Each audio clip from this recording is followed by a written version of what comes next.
Guys, so magluto tayo guys ng sinabawang vegetables. Yan, so meron tayong kamatis dito, meron talong, okra, tapos meron tayong konting sitaw, and then meron tayong malunggay na bunga. Tara, spin guys.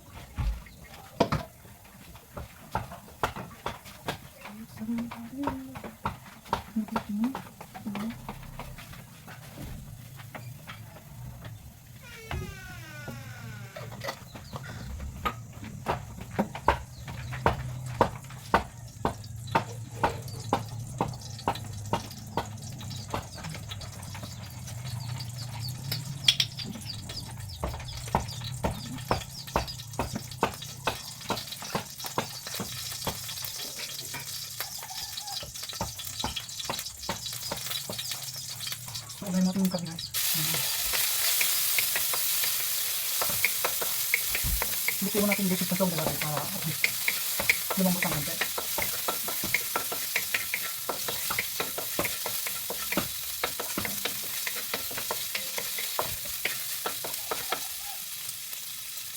So medyo luto na guys yung sawag natin na karne.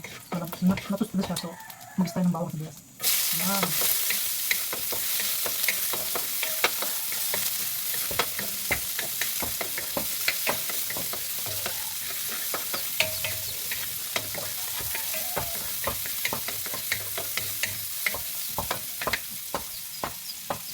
So nagis natin guys yung bawang sibuyas. So itiwan na natin guys malunggay kasi medyo matigas to kahit yung tinap mo. Okay.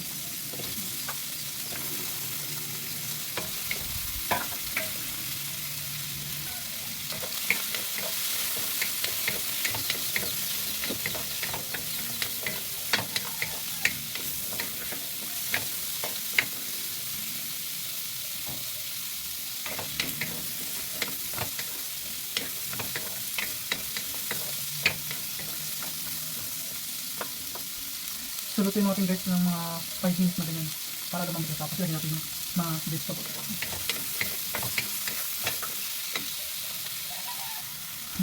Lagyan natin guys yung mga talong.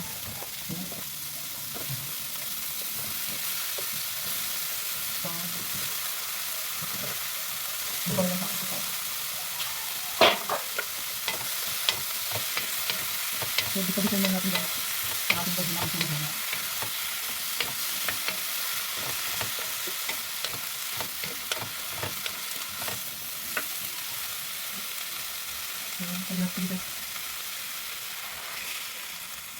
Yan.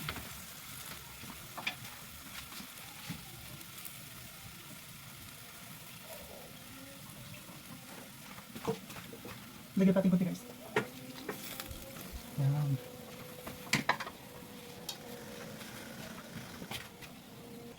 So guys, lagyan natin ng palasa guys. Okay? So pinakaunang guys yung bago. Yan. Ito guys yung lagi namin ginagamit guys kapag naggulay kami kasi sobrang sarap. Kapag manunot yung sarap ng gulay pag may bago. Okay? Lagyan natin. Yan.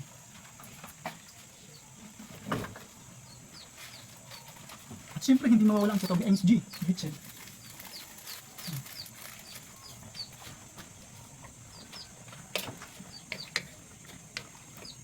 So antayin natin guys na timang mga guys maluto natin. Okay? Takpan natin guys. Yan. Okay. Malapit na guys yan kumukulo na. So medyo lumalambot yung mga vegetables natin kaya malapit na. Okay.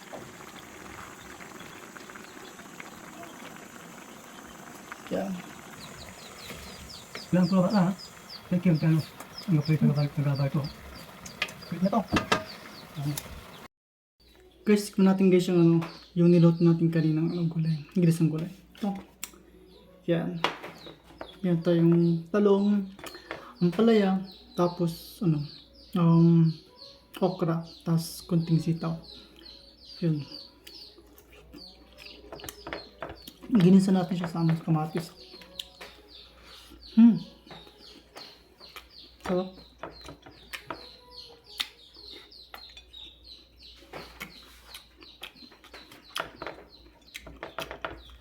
Kung mapapas nyo guys konti lang yung kanin natin. Kasi low carbs ang tayo ngayon. Sarap.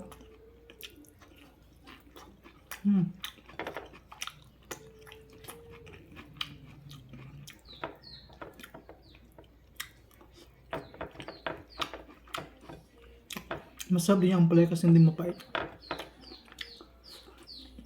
Tapos,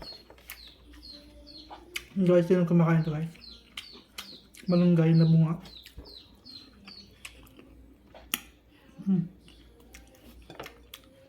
Masarap.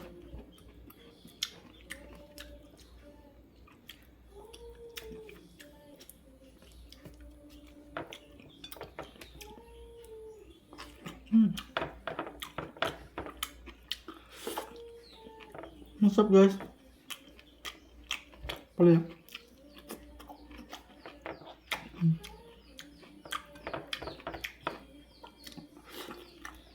Tapos, sabay natin ng mahit na kape.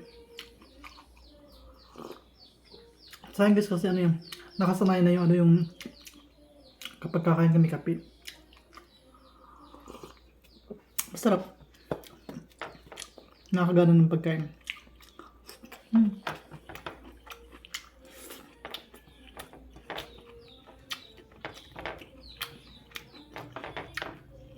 Masarap guys.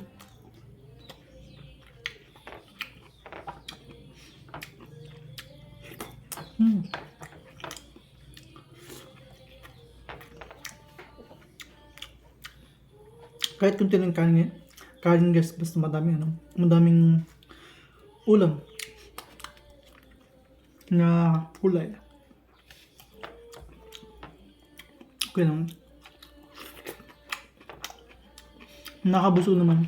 Matagal mabusog.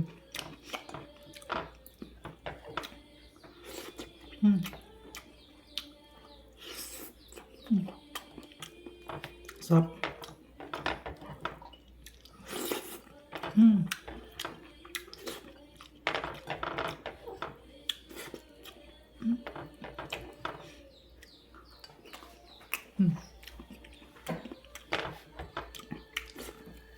Salamat sa watching guys. Thank you.